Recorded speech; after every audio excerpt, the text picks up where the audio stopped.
आदिवासी भागामध्ये म्हणजे विशेषतः कोपरे मांडवी परिसरामध्ये पाणी प्रश्न अतिशय ज्वलंत झालेला आहे. काय आपण आपण मीटिंग बोलवली होती. आज त्यासाठीच बैठक बोलवली. मी तुम्हा सर्वांचं मनापासून त्यासाठी आभार मानतो की तुमच्या माध्यमातून ही गोष्ट अगदी ठळकपणे समोर जी आली, त्यासाठी ही बैठक बोलवून व्हिडिओना या संदर्भातल्या सूचना दिलेल्या आहेत. तालुका प्रशासनाला सूचना दिलेल्या आहेत की याचा एक रिअल टाईम मॉनिटरिंग. खूपदा असं होतं की टँकर मंजूर असतो, टँकर जातो, पण तो वाड्या वस्त्यांपर्यंत पोहोचत नाही. त्या माध्यमातून रिअल टाईम मॉनिटरिंग, प्रत्येक वाडी वस्तीपर्यंत टँकर पोहोचतोय का, पुरेसे टँकर आहेत का हे पाहणं. पुढच्या 2 दिवसात इतर जे एकूण टंचाईची जी एकूण मागणी आहे, या मागणी संदर्भातला अहवाल हे BDO साहेब सादर करतील. आणि त्याचबरोबरीनं जे ॲडिशनल प्रस्ताव गेले त्यामध्ये जिल्हा परिषदेच्या सीओशी सुद्धा माझं बोलणं झालं. त्यांना हे प्रस्ताव तातडीनं मंजूर करण्यासाठीची विनंती केली, त्याला त्यांनी होकार दिलेला आहे. आणि त्याचबरोबरीनं दर आठवड्याने याचा एकदा रिव्ह्यू हा तालुका प्रशासनाला घेण्याच्या सूचना केलेल्या आहेत, जेणेकरून जी वाढती मागणी असेल याचा सुद्धा पुरवठा केला जाईल. आणि जेईंना त्या सूचना सक्तपणे दिलेल्या आहेत की प्रत्येक ठिकाणी टँकर पोहोचतोय का, पाण्याची उपलब्धता, रेग्युलॅरिटी या सगळ्या गोष्टी आहेत का, याचं सुद्धा एक रिअल टाईम मॉनिटरिंग केलं जाईल. 50,000 टँकरची 50,000 लिटरची सध्या गरज आहे पश्चिम पट्ट्यामध्ये आणि फक्त 20,000 लिटर्स पाणी बरोबर नाही. त्यासाठी जे ॲडिशनल 2 प्रस्ताव दिलेले, ते ॲडिशनल 2 प्रस्तावांच्या संदर्भातच जिल्हा परिषदेच्या कार्यकारी अधिकाऱ्यांशी सुद्धा मी बोललो आणि त्यांना या प्रस्तावाला तातडीनं मंजुरी देण्यास सांगितले. त्याचबरोबरीनं आपण 2 German pre fabricated metallic tanks हे मंजूर करून घेतले होते. हे केवळ लाल फितीत अनेक वर्ष ही गोष्ट अडकली होती आणि त्यामध्ये खाजगी जागा, त्याचं हस्तांतरण यासाठी जी गोष्ट आणली होती, त्या संदर्भातही तालुका प्रशासनाला आदेश दिले आहेत. जिल्हाधिकाऱ्यांशी माझं या संदर्भात परवाच बोलणं झालेलं, आपल्या माध्यमातून ही बातमी समोर आल्या परवाच माझं बोलणं झालेलं आहे की जो केवळ लाल फितीमध्ये हे जर्मन प्री फॅब्रिकेटेड टँकच्या ज्या गोष्टी अडकलेल्या आहेत त्या तातडीनं सुरळीत करण्याच्या दृष्टिकोनातून त्यांना पाठपुरावा केलेला आहे. तिसरी महत्त्वाची गोष्ट अशी आहे की या भागाची जी मागणी आहे ही अनेक वर्षांची मागणी आहे.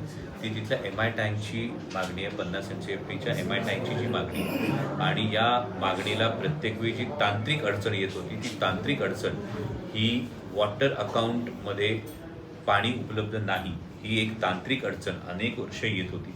ही तांत्रिक अडचण सोडवण्याच्या दृष्टिकोनातून तुम्ही पाहिलं असेल, पार्लमेंटच्या मागच्या सेशनमध्ये सुद्धा CR पाटील साहेबांबरोबर जेव्हा मी प्रश्नोत्तराच्या तासामध्ये चर्चा केली होती, तेव्हाही वळण बंधाऱ्यांची आपण मागणी केली होती. आणि त्यानुसार काळू नदीवर जर वळण बंधारा झाला तर आपलं वॉटर अकाउंट वाढेल आणि मग हा MI टँक करता येईल. त्या पद्धतीनं जलसंपदाच्या अधिकाऱ्यांशी जे माझं बोलणं झालं, इरिगेशनच्या अधिकाऱ्यांशी, तर इरिगेशनच्या अधिकाऱ्यांनी हा प्रस्ताव तयार करायला सुरुवात केलेली आहे आणि अवघ्या काही दिवसांमध्ये तो प्रस्ताव तयार होईल. काळू नदीचा प्रस्ताव एकदा आपण मंजूर करून घेतला की वॉटर अकाउंट वाढेल. आणि पुढच्या आठवड्यात माजी आमदार अतुल बेनके आणि मी दोघेही माननीय उपमुख्यमंत्री आणि पुणे जिल्ह्याच्या पालकमंत्री सुनेत्राताई पवार यांची भेट घेऊन मागे आदरणीय अजितदादांनी ज्या गोष्टीला मंजुरी दिली होती, या संपूर्ण MI टँकच्या सर्वेक्षणासाठी खास बाब म्हणून 25 लक्ष रुपयांच्या DPDCतल्या निधीला जी मंजुरी दिली होती, त्याच्यासाठी आम्ही पुन्हा एकदा सुनेत्रा वहिनींना भेटतो. पण वॉटर अकाउंटमध्ये काळू नदीच्या वळण बंधाऱ्यानंतर वॉटर अकाउंट वाढलं की आपल्याला MI टँकचा हा मार्ग पुढच्या काळात सुकर होईल. लोकप्रतिनिधींनी पाण्याची बैठक घ्यायला पाहिजे उन्हाळा लागल्याच्या पूर्वी, परंतु लोकप्रतिनिधी गाण्यातून गाळ काढा याच्यामध्ये रमलेले आहेत. आणि त्यामधून काय आलंय, स्थानिक लोकप्रतिनिधीचेच लोक या माती चोरीमध्ये अडकलेले आहेत आणि मग पत्रकारांना काय आरोप केले जात आहेत. तर एकतर प्रशासनाने हे सगळं थांबवलं पाहिजे किंवा मग तुम्ही कसं पाहता, तुम्ही काय आदेश वगैरे? नाही, आपल्याच माध्यमातून या काही गोष्टी माझ्या कानावर आल्या. मला कोणावर आरोप करण्यापेक्षा मी प्रशासनाला याची ही गोष्ट सांगितली की मला काही ओव्हरलोडेड हायवाचे फोटो काही जागरूक नागरिकांनी पाठवले आणि चिंता व्यक्त केली होती की अशा पद्धतीने ओव्हरलोडेड हायवा जर या भरधाव वेगाने जात असतील तर अपघाताचे धोके हे तयार होतात. या संदर्भात मी तालुका प्रशासनाला विचारणा केली आहे आणि जोपर्यंत माझ्याकडे त्याविषयीची ठोस माहिती येत नाही तोपर्यंत कोणाविषयी भाष्य करणं किंवा कोणावर आरोप करणं उगाच योग्य वाटतं. स्थानिक लोकप्रतिनिधीची नावं सुद्धा आहेत, स्वतः नावं टाकून ते राजरोसपणे चोरी सुरू आहे. नाही, या पद्धतीनं जी काही गोष्ट जर तुम्ही माझ्या निदर्शनास आणून दिली तर नक्कीच या संदर्भातला जो आवाज उठवायचा हा आवाज उठवला जाईल. यामध्ये जी नैसर्गिक संपत्ती आहे एक, आणि दुसरी महत्त्वाची गोष्ट नियम डावलून या पद्धतीनं कोणालाही राजरोस परवाना असा जर असेल तर या संदर्भात संबंधित याच्याकडे तक्रार आपल्याला नोंदवता येईल आणि आपण नक्की तहसीलदार म्हणतात पथकं तयार आहेत कारवाई करण्यासाठी. तहसीलदारांना आज रिपोर्ट- लोकप्रतिनिधी म्हणतात कमी परवानगी देतो. तहसीलदारांना आजच रिपोर्ट मागवलेला आहे. मला रिपोर्ट हातात येऊ द्या. तो रिपोर्ट आल्यानंतर मी त्याच्यावर भाष्य करतो. थेट मीडियाला आव्हान दिलं जातं, म्हणजे तुम्हाला असं वाटतं की चुकीचं आहे की नाही, मीडियाचं खरं तर तुम्हा सर्वांचं एक फार महत्त्वाचं काम जे तुम्ही सगळेजण करता ती जागृती करण्याचं काम आहे. आणि अशा पद्धतीचं आव्हान मी तुमच्याच माध्यमातून काही क्लिप्स माझ्यापर्यंत पोचल्या. त्या क्लिप्स माझ्यापर्यंत आल्यानंतर एक बाजू मी ती फक्त ऐकलेली, दुसरी बाजू अजून मला ठाऊक नाही आहे. परंतु मीडियाला अशा पद्धतीनं आव्हान देण्यापेक्षा मीडिया लोकशाहीचे 4 स्तंभ आपण म्हणतो ते स्थान शासन, प्रशासन, न्यायपालिका आणि माध्यमं हे 4 स्तंभ आहेत. जर 4 स्तंभांनी एका कोऑर्डिनेशनमध्ये काम केलं तर मला वाटतं आपल्याला लोकांसाठी जास्त चांगलं काम करायचं. आमदारांनी थेट धमकीच दिलेली, धमकीचा सूर होता की हा टायगर माणूस हे 48 तासामध्ये बंदच करून टाकणार. माध्यमांना अशा पद्धतीने ते बोललेले होते. काय बंद करणार? मीडिया 48 तासात जर आम्ही Channels बंद करून channels टाकणार. बंद करणार अशी धमकी दिली आहे त्यांनी. परंतु ह्या गोष्टीकडे आपण कसं बघता आणि वाळू, मुरुम, डबर ह्या गोष्टींच्या जर पत्रकारांनी बातम्या केल्या तर थेट ते पत्रकारांना धमकी देतात. नाही, मी आपल्याला जसं म्हणालो की या गोष्टीकडे मुळात मी एकाच भावनेतून बघतो की लोकशाहीचं एक अविभाज्य अंग माध्यम आहे आणि त्यामुळे तुम्ही माझ्या विरोधातही कधी कधी बातम्या देता. पण म्हणून मी तुमच्यावर राग धरण्यापेक्षा मला वाटतं माध्यमं आरसा आहे. त्यामध्ये आपल्याला जर आरशात जर बघणं बंद केलं तर मग आपली अडचण होईल. आणि त्यामुळे माझं एक स्वतःचं म्हणणं आहे की माध्यमही आरसा आहे आणि त्या निरीक्षर विवेकबुद्धीनं जी माध्यमं रिपोर्ट करतात त्या पद्धतीने त्या माध्यमांचा तितकाच आदर केला पाहिजे. तुमच्या कधी ते विरोधात बातम्या देतील, कधी तुमच्या सपोर्टमध्ये बातम्या देतील. की माध्यमं हा काही तुमचा सोशल मीडिया स्वतःचा नसतो आणि त्यामुळे आपल्या सोशल मीडियात राजकीय लोकांचे जे असतं ते आपण बोलू शकतो. पण माध्यमांनी निरीक्षर विवेक बुद्धीनं वार्तांकन करणं ही जी अपेक्षा असते म्हणजे ती अपेक्षा पूर्ण होत असेल तर अशा माध्यमांना वेठीला धरणं हे नक्कीच चुकीचं आहे. खासदार साहेब, आपण पाहतोय की शिवनेरीच्या पायथ्याशी काही अतिक्रमण आहेत, सामाजिक कार्यकर्त्यांनी काही आंदोलने केली गेली. या सगळ्या अतिक्रमणाकडे आपण कसं बघतो? नाही, शिवनेरीच्या जर आपण बघितलं तर आता युनेस्कोचं सुद्धा याच्यामध्ये यादीमध्ये शिवनेरी किल्ल्याचा समावेश झालेला आहे. आणि या पुढच्या काळामध्ये जसं त्या युनेस्कोचा जेव्हा प्रस्ताव हा संपूर्ण होईल तेव्हा या सगळ्या पद्धतीच्या अतिक्रमणांवर एक मोठा चाप बसेल आणि पायथ्याशी होणारी ही अतिक्रमण किल्ल्याच्या, कारण हा आपला एक ऐतिहासिक वारसा आहे आणि शिवजन्मभूमीच्या पायथ्याशी जर अशा पद्धतीचे अतिक्रमण होत असतील तर त्याला प्रशासनानं याच्यावर वेळीच कठोर कारवाई करणं गरजेचं आहे. आपण आणि काय पुढील काळामध्ये जागतिक दर्जाचं होणार आहे. आपण काय सूचना कराल? पुणे नाशिक रेल्वे हा ज्वलंत प्रश्न गेले अनेक दिवस आहे, नेमकी काय परिस्थिती आहे? हे पुणे नाशिक रेल्वेच्या संदर्भामध्ये आपण सातत्यानं लढा देतोच आहोत. पण त्यामध्ये सुद्धा आता एक फार महत्त्वाची गोष्ट या पुढील काळात आपण करतो आहोत की जी मिरज मुंबई लाईन जी होती, जी मुंबई चेन्नई लाईन, ती मुंबई चेन्नई लाईन ही आपण आपल्या भागाच्या दळणवळणाच्या दृष्टिकोनातून आपण फार त्याची अलाइनमेंट ही बऱ्यापैकी अलीकडे आणलेली आहे, जेणेकरून आपल्या भागातल्या कृषी मालाला सुद्धा त्याचा फार मोठा फायदा होईल. आपल्या भागाच्या एकूण ट्रॅफिक कंजेशनच्या दृष्टिकोनातून त्याचा फार मोठा फायदा होईल. या लाईनला आपण दोन्ही बाजूनी 10-10 मीटरचे सर्व्हिस रोडसुद्धा प्रपोज केलेले, जो संपूर्ण प्रस्ताव खरं तर तुमच्यासमोर जेव्हा तो येईल तेव्हा तुम्हाला त्या संदर्भातली ही गोष्ट कळेल की जेणेकरून तळेगाव चाकण शिक्रापूरचा जो ट्रॅफिकचा कंजेशन आहे याला एक अल्टरनेटिव्ह रूट आपण तयार करतो. त्याचबरोबर त्यातलं जे पुणे नाशिक हायवेच्या परिसरामधलं जे स्टेशन असेल त्याला कालच मी रेल्वेच्या अधिकाऱ्यांची बैठक घेतली. त्यांना स्पेशल तिथे ॲग्रिकल्चर रॅक आणि एक इंडस्ट्रियल रॅक या दोन्ही आपण त्यासाठी विनंती केलेली आहे. त्यामुळे पुणे नाशिक सेमी हायस्पीड रेल्वेचा एकीकडे पाठपुरावा सुरू असतानाच आपल्या भागाच्या अडचणी ज्या आहेत या सोडवणुकीच्या दृष्टिकोनातून आपण याही जो 3rd and 4th line Mumbai Chennai railway याचं जे म्हणतो त्याचा सुद्धा आपण आपल्या भागाच्या विकासासाठी वापर करू देतो.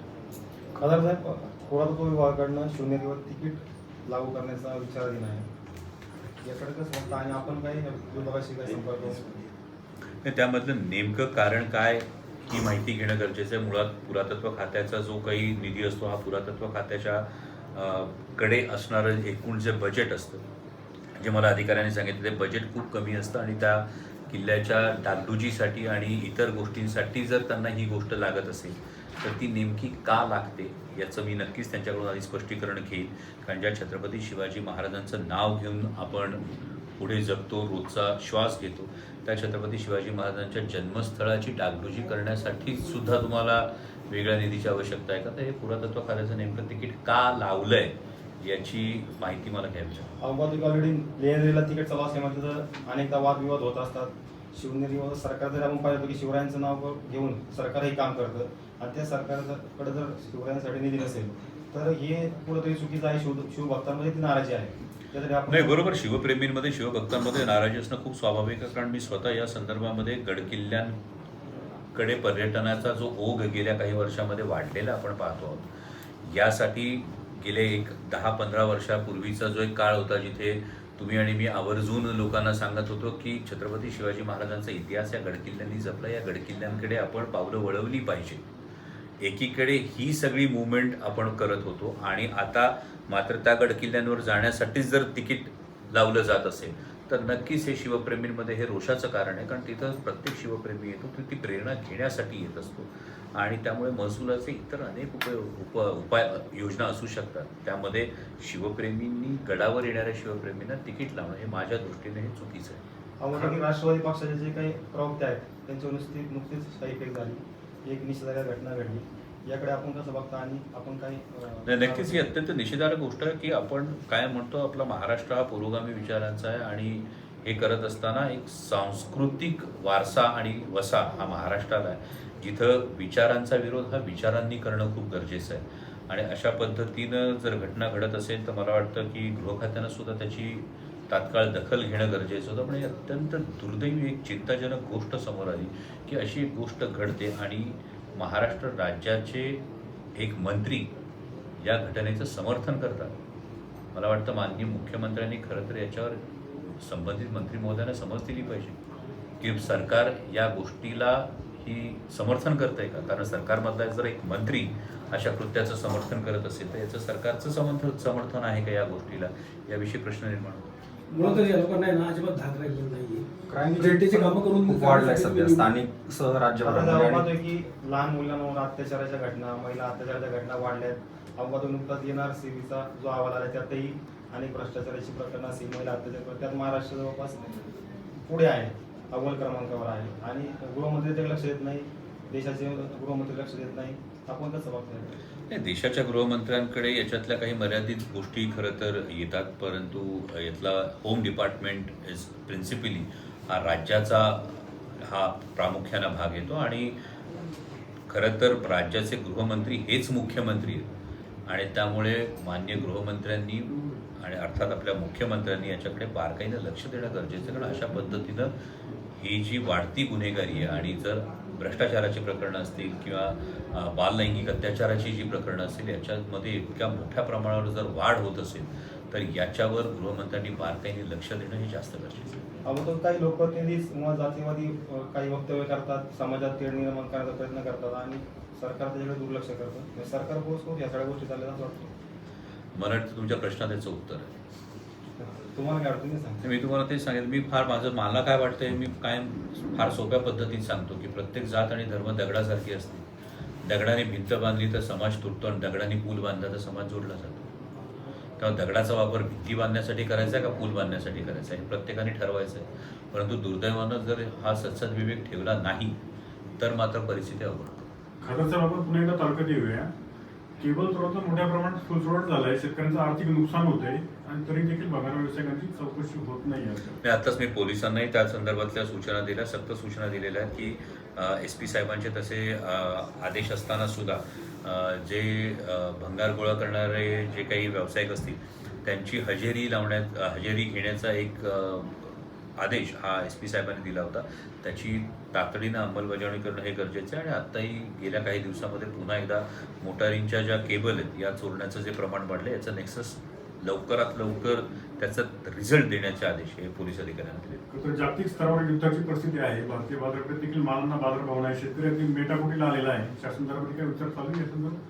नाही, काल माननीय पंतप्रधानांचं जर आपण संबोधन ऐकलं, मला वाटतं बेंगळुरूमध्ये आणि कदाचित हैदराबादमध्ये या दोन्ही ठिकाणी त्यांनी संबोधन दिलं.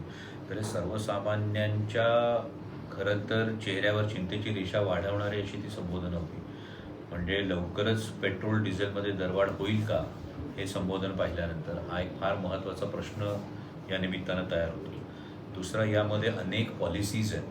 म्हणजे तुम्ही शेतकऱ्यांचा विषय मांडला तर संसदेमध्ये सातत्यानं अन्नदाता ते ऊर्जादाता, म्हणजे माननीय पंतप्रधानांनी काल असं सांगितलं की पेट्रोल डिझेलचा वापर कमीत कमी करा, पुढचं 1 वर्षभर सोनं विकत घेऊ नका, स्वदेशी वस्तूंचाच वापर करा. हे कुठेतरी निदर्शन असेल. त्यात माननीय पंतप्रधानांचं म्हणणं होतं की पुरवठा साखळी विस्कळीत झालेली आहे. आज तुम्ही चीन बघितलात, आज तुम्ही रशिया बघितलात, आज तुम्ही अमेरिका बघितलात, तर हे तेलाच्या बाबतीत आता स्वयंपूर्ण अमेरिका आणि रशिया, चीनने बऱ्यापैकी त्याचा साठा ठेवलेला आहे. आणि भारतीय एकूणच अर्थव्यवस्थेवर एक गंडांतर येईल का अशी एक धास्ती माननीय पंतप्रधानांच्या कालच्या विधानातून जो अर्थध्वनीत होतो त्यातून ती दिसती. त्यामुळे एकूणच अर्थकारणावर मोठे परिणाम होणाऱ्या गोष्टी होतील. जी एक गोष्ट स्पष्ट दिसते ती कदाचित लवकरच पेट्रोल आणि डिझेलच्या भावांमध्ये मोठ्या प्रमाणावर वाढ होईल. दुसरी महत्त्वाची गोष्ट, माननीय पंतप्रधानांनी लॉकडाऊनचा उल्लेख केला आणि हा लॉकडाऊनचा उल्लेख वर्क फ्रॉम होमचा केला. पण कदाचित सरकारला याचा विसर पडला की या लॉकडाऊनच्या काळामध्ये अर्थव्यवस्था जर कोणी जगवली असेल, जर कोणी टिकवली असेल तर ती शेतकऱ्यांनी टिकवली. आणि आज तुम्ही कांद्याची परिस्थिती पुन्हा एकदा काय आहे ती पाहतात. आणि शेतकऱ्यासमोर मात्र हाच प्रश्न निर्माण झाला आहे की जर पिकवणाऱ्याने पिकवायचंच थांबवलं तर मग खाणारा खाणार काय, हा जो प्रश्न निर्माण झाला आहे. तर सरकारनं एकूण अर्थव्यवस्थेचा विचार करताना ही अर्थव्यवस्था संकट काळात जो टिकवतो त्याला टिकवण्यासाठी प्राधान्याने विचार करणं गरजेचं आहे. माझा एक छोटा प्रश्न आहे. युद्धजन्य परिस्थिती खरं तर 3-4 महिन्यांपासून आहे. पश्चिम बंगाल असेल, आसाम असेल, या निवडणुका झाल्यानंतरच पंतप्रधानांना ही चिंता का वाटली? त्यांना निवडणुका काढून घ्यायच्या होत्या. पुन्हा एकदा तुमच्या प्रश्नात त्याचं उत्तर आहे. आपण उत्तराच्या अपेक्षा. कारण हे केवळ मी म्हणत नाही, ही सगळीकडे हीच चर्चा आहे की मग या केवळ विधानसभा होईपर्यंत ही गोष्ट आपण थांबलो होतो का? आणि माननीय पंतप्रधान जेव्हा सांगतात की 30,000 कोटी रुपयांचा ऑइल कंपन्यांना तोटा झाला आहे, त्यावेळी मात्र माननीय पंतप्रधान हे सांगत नाही की जेव्हा आंतरराष्ट्रीय बाजारामध्ये कच्च्या तेलाचे भाव पडलेले होते तेव्हा जो प्रचंड नफा या कंपन्यांनी कमवला, त्या नफ्याचं काय? म्हणजे जेव्हा तोटा होतो तेव्हा सर्वसामान्यांच्या खिशाला लगेच कात्री लागते, खिशाला लगेच झळ लावायला आपण तयार होतो. पण जेव्हा या कंपन्या नफा कमवतात तेव्हा मात्र आंतरराष्ट्रीय बाजारात जेव्हा कच्च्या तेलाचे भाव अत्यंत कमी होते तेव्हा कुठेही तुम्हाला पेट्रोल डिझेलचे दर कमी झाल्याचं दिसलेलं कधी आपल्याला ऐकू आलं का? जे होते ते वाढत गेले. दुसरी गोष्ट, मगाशी मी जी म्हणत होतो की अन्नदाता ते ऊर्जादाता नावाची एक स्कीम सरकारनं आणली होती. सोलरच्या बाबतीमध्ये जेव्हा PM सूर्यघर योजना नावाची गोष्ट आली होती, आज तुम्ही ही परिस्थिती बघा. महाराष्ट्राने याचा विचार केला पाहिजे खरं तर. म्हणजे माननीय मुख्यमंत्री देवेंद्रजी फडणवीस यांनी आता रूफटॉप सोलरच्या बाबतीमध्ये जे निर्बंध आणलेले, म्हणजे तुम्ही रात्री ती वीज वापरू शकत नाही, तुम्ही 10 युनिटच्या पुढे ती वीज वापरू शकत नाही. मग पंतप्रधान म्हणतायत की तुम्हाला अपारंपरिक ऊर्जेवर गेलं पाहिजे.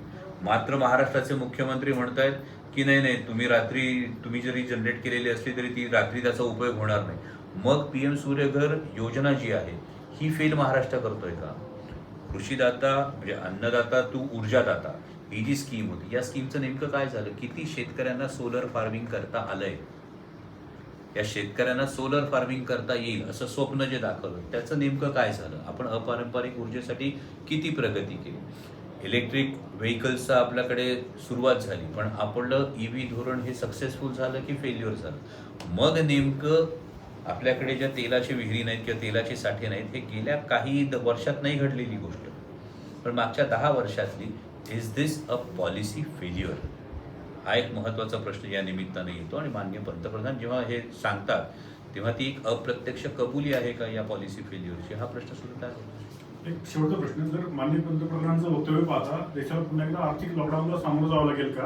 आणि अशी जर परिस्थिती राहिली तर शेतकरी कसा जगेल? नाही, पुन्हा एकदा मी लॉकडाऊनची आठवण करून देऊ इच्छितो की शेतकरीचं जगवू शकतो देशाची अर्थव्यवस्था. मात्र तो जे योगदान या अर्थव्यवस्थेला देतो ना, त्याची कदर ही योग्य पद्धतीनं केली गेली पाहिजे. त्याला त्याच्या मालाचा जो हमी भाव आहे हा मिळाला पाहिजे. म्हणजे आज आपण सगळ्याच MSPची जर परिस्थिती बघितली तर MSPच्या यादीमध्ये असलेली जर पिकं बघितली तर MSPचा दिलेला भाव आणि ॲक्च्युली होत असणारी खरेदी याच्यामध्ये अजूनही तफावत आपल्याला बघायला मिळते. त्यामुळे आर्थिक लॉकडाऊन हे होईल का, की पुरवठा साखळीच ओव्हरऑल डिस्टर्ब झाल्यामुळे त्याची अडचण येईल? आणि जेव्हा ही अडचण येईल तेव्हा पुन्हा एकदा आपल्याला हे चित्र स्पष्टपणे दिसेल की अर्थव्यवस्था दगवण्याचं काम जर कोणी केलं तर ते शेतकऱ्यांनीच केलेलं असेल. आणि केवळ माझी भावना एवढी आहे की त्या शेतकऱ्याला त्याचं जे योगदान आहे त्याचा मोबदला योग्य मिळाला. आपल्या शिरोळ लोकसभेत खरं तर जर पाहिलं तर कांदा उत्पादक शेतकरी मोठ्या प्रमाणात आहेत. सध्या कांदा इतका मोठ्या प्रमाणात शेतकऱ्यांना पडू नये, परंतु त्यावर जर ठोस उपाय जर म्हटलं तर कांद्यावर निर्मिती प्रक्रिया उद्योग खरं तर इथं सुरू झाले पाहिजेत, ते होताना दिसत नाही. आणि कांद्यावर निर्मिती प्रक्रिया उद्योगाचे एक महत्त्वाची गोष्ट अशी आहे की या कांद्या निर्मिती उद्योगासाठी लागणारा जो कांदा आहे हा प्राधान्यानं पांढरा कांदा हा जास्त मोठ्या प्रमाणावर वापरला जातो, ज्याचं उत्पादन आपल्याकडे होत नाही. आपल्याकडे लाल कांद्याचं उत्पादन हे जास्त प्रमाणात होतं. दुसरी फार महत्त्वाची गोष्ट यामध्ये ड्राईड अनियन हा जो एक कॉन्सेप्ट आहे, यासाठी सुद्धा मी मागे ही संसदेमध्ये सुद्धा ही मागणी केली होती की जर आमच्याकडे GMRT म्हणजे फार सोपं म्हणणं आहे की मगाशी जो आपण प्रश्न विचारलात की Pune Nashik semi high speed रेल्वेला सगळ्यात मोठी अडचण काय, तर GMRTची अडचण. आमच्याकडे MIDC व्हायला सगळ्यात मोठी अडचण काय, GMRTची अडचण. GMRT हा आंतरराष्ट्रीय ख्यातीचा कीर्तीचा एक मानाचा प्रोजेक्ट आहे, पण हा मानाचा प्रोजेक्ट जर आम्ही आमच्या अंगावर घेतलेला आहे आणि त्यामुळे आमच्याकडे डेव्हलपमेंट नाही, तर आमच्याकडे का तुम्ही स्पेशल ॲग्रो प्रोसेसिंग झोन करू शकत नाही. हे माझं भांडण सातत्यानं केंद्र सरकारशी आहे की जर आम्ही केंद्र सरकारचा एक इतका मोठा प्रोजेक्ट आमच्या ह्याच्यावर घेऊन आमचा विकास अडवून ठेवलेला आहे, तर मग आम्हाला त्याचे पर्यायी मार्ग, ज्याला पर्यावरणपूरक आपण मार्ग म्हणतो, ते स्पेशल झोन तुम्ही आमच्याकडे ॲग्रिकल्चर प्रोसेसिंगचा तुम्ही का करत नाही आहात, हे आमचं म्हणणं आहे. आणि हे जेव्हा होईल तेव्हा जे आपण कांद्याचा प्रश्न म्हणतो, हा कांद्याचा प्रश्न काही प्रमाणात का होईना सोडवण्यासाठी नक्कीच मदत होईल. दुसरा एक फार अडचणीची गोष्ट अशी झालेली आहे की आपल्या धरसोडीच्या परराष्ट्र धोरणामुळे कांद्याचं जे आपल्या हक्काचं मार्केट होतं, हे गल्फमधलं मार्केट होतं, हे साऊथ ईस्टमधलं मार्केट होतं, हे मोठ्या प्रमाणावरचं मार्केट केंद्र सरकारच्या धरसोडीच्या धोरणांमुळे बऱ्यापैकी इराणकडे गेले, बऱ्यापैकी पाकिस्तानकडे गेलेले. आता इराण आणि इस्रायलच्या युद्धामुळे खरं तर एक अशी अपेक्षा निर्माण झाली होती की कदाचित इराणच्या युद्धजन्य परिस्थितीमुळे, म्हणजे हे खरं तर अत्यंत दुर्दैवी आहे, परंतु एखाद्या राष्ट्राच्या युद्धजन्य परिस्थितीमुळे कदाचित इराणच्या कांद्याऐवजी भारतीय कांद्याची ही मागणी वाढेल. परंतु यामध्ये सरकारनं डोळे उघडे ठेवून ही जी काही संकटातून एक दिसते संधी दिसू शकते, या गोष्टीचा शेतकऱ्यांच्या हितासाठी वापर करणं गरजेचं आहे.